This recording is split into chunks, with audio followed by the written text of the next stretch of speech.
Oh my God, तुम्हें अपने company का सीईओ ही नहीं पता है कि कौन है? हैरानगी है, तुम करते क्या हो यहाँ पे? ये बोलते हुए नक्श जोर जोर से हंसने लगा कि तभी सीईओ के कैबिन पर नॉक हुआ। सेक्रेटरी नंदिता के कदम कैबिन के अंदर बढ़े और उसने नक्श के करीब जाते हुए कहा, सर वो जवेरी खानदान से नवीन जवेरी आए हैं, बोल रहे हैं कुछ बिजनेस प्रपोजल के सिलसिले में आपसे बात करनी है। वो एक्चुअली भानुशाली ग्रुप के साथ कोई कनेक्शन बनाना चाहते हैं, प्रपोजल भी साथ लेके आए।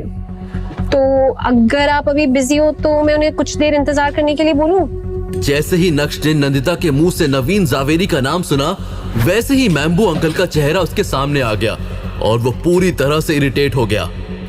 उस बेवकूफ को जल्द से जल्द यहाँ से रवाना करो और जावेरी खानदान को अच्छी तरह इन्फॉर्म करो कि अगर उन्हें भानुशाली ग्रुप ऑफ इंडस्ट्रीज के साथ बिजनेस करना है, कनेक्शन बनाना है, तो फिर उस बेवकूफ को दोबारा यहाँ नहीं भेजेंगे।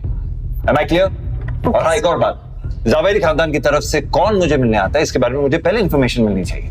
उस इंसान को अगर मुझे मिलना है नहीं मिलना, ये मैं डिसाइड करूंगा। मुझे उनके साथ कनेक्शन बनाने में कोई प्रॉब्लम नहीं है, बस I should be informed. Alright sir. You can leave. और सुनो, यस सर। जैसे मैंने कहा ठीक वैसे ही कहना, word to word. Okay sir.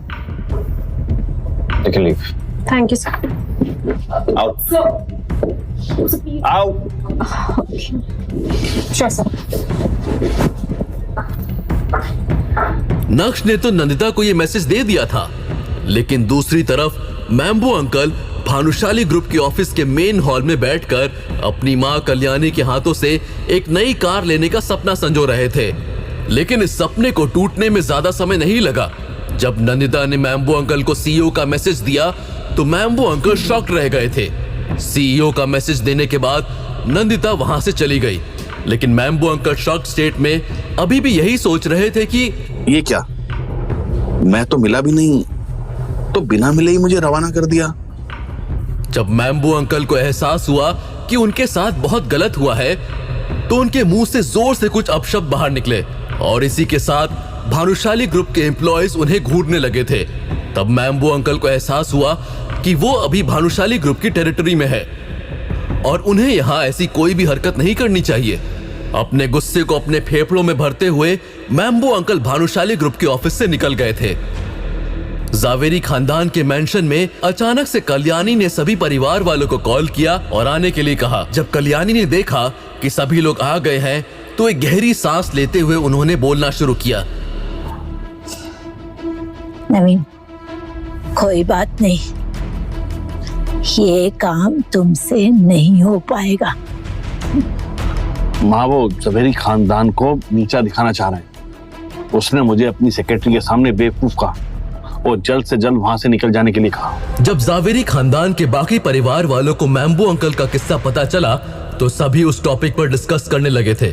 सिर्फ मैम्बू अंकल ही नहीं, बल्कि अनिका के चाचा के बच्चे भी काफी स्मार्ट थे और उन्हें समझ आ रहा था कि ये डील सक्सेसफुल क्यों नहीं हुई थी। बहरहाल उन्हें हार का सामना करना पड़ा और अब कल्याणी चाहती थी कि इस मैटर को कोई और हैंडल करे। नवीन, कोई बात नहीं, ये काम तुमसे नहीं हो पाएगा। ये बोलते हुए कल्याणी के चेहरे पर गुस्सा और उदासी दिख रही थी। ये जो भानुशाली ग्रुप का नया सीईओ है, ये सुना है बहुत ही जवान है और इतनी कम उम्र में इतनी बड़ी कंपनी का सीईओ बनने का मौका मिला है, तो इसमें कोई शक नहीं कि उसमें घमंड ना हो।